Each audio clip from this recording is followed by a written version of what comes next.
lowering my voice so no one else can hear. I had to get here before Aslana. I'm going to propose to her today here. It's always been our favorite spot. It holds so many amazing childhood memories. I was hoping you would want to be a part of it. Her mouth drops open in shock as she fumbles for her words, before she snaps it shut and throws her arms around my neck, pulling me into an embrace. Oh, my boy, I'm so happy for you both. When did it progress to this point? Oh, never mind. How have you both grown up so quickly? Only yesterday I was swatting your little butts with a wooden spoon for sneaking food. I pull back from her with a smile. It took me some time to work up the courage for this, but I can feel it in my bones. We're meant for each other. I don't want her to go one more day without knowing how much I love her. Chef smiles with wet eyes before withdrawing altogether. She smacks her cheeks, scolding herself. Pull it together, lady. Rubbing her eyes, she looks at the clock. She'll be here any minute. I'll need to get back to cooking. How can I help? Pulling the ring out of my pocket, I twirl it in my fingers, admiring it as the various colors swirl with the white. I fill her in on the plan to put the ring on top of her food before she eagerly gets back to work, continuing the breakfast preparations. Soft footsteps sound behind me, and I hear Aslana's soft greetings to the staff. Butterflies erupt in my stomach, and I remind myself that this is meant to be. No one else could possibly love her like I do. I take a seat at our usual spot, the wooden high-top table, as she softly pads over to me with a smile on her lips. She drops a kiss onto my cheek. Good morning. I don't know about you, but I am so ready to eat until I can't move. I chuckle at her eternal love for food.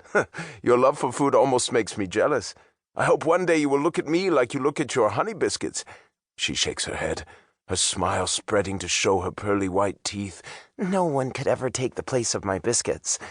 Glancing over at the biscuits across the kitchen, she sighs. My precious. My lips tilt upwards at her dramatics, my fingers running over the table until they hit an uneven surface. I glance down to our initials carved into the tabletop. We were 7 when we did that. Her voice pulls me out of my thoughts. Do you have anyone in mind to ask to the summer ball? I was thinking of asking. Chef brings over our plates, cutting Aslana's words off and winking at me. I'm so grateful for her deliberate interruption. I want to be the one to ask Aslana to the ball, as my betrothed.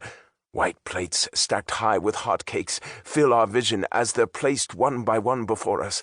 At the very top of Aslana's plate, on top of the stack of pancakes, a single teal rose lies, the ring nestled in the petals, clearly visible. At first, she doesn't see it, simply cooing over the beauty of the rose. I see the exact moment her gaze catches on the ring. Her brow furrows into the picture of confusion before her eyes widen, her hands flying to her mouth as she looks at me in shock. Heart beating wildly in my chest, I fall to one knee in a breath. Aslana, will you do me the honor of being my wife? Her eyes fill with tears, but she doesn't speak. Good, because I have more to say. We have grown together, from children into adults, and I yearn to live my life with you always, until our hair turns gray and our children have children. As the emotion pooling in her eyes spills onto her cheeks, I smile. This is exactly how I dreamed it would be. We will always cherish this moment. Plucking the ring from the rose, she slides from her stool and spills to her knees in front of me.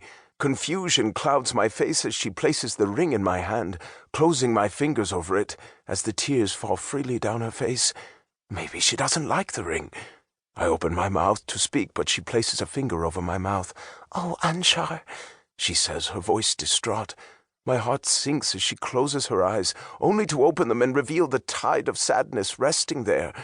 You will always, always hold a place in my heart, but it can only be as my dearest friend, not as more. You are one of the greatest men that I have ever known, and you will make a woman so incredibly happy one day. She will love you the way that you deserve. I feel myself crumbling as I fall back into a sitting position on the cobblestone ground, completely numb to her words. It doesn't make sense. Never once did this possibility cross my mind. How could it turn out like this? How could she not realize that she will never find anyone who will love her as fiercely as I do? I'd give my life for her. I'd make sure that any wish or demand is fulfilled in a heartbeat and never settle until she sleeps with a smile on her face every night. The voice comes back to whisper in my mind, I told you she wouldn't make the right choice. She doesn't respond.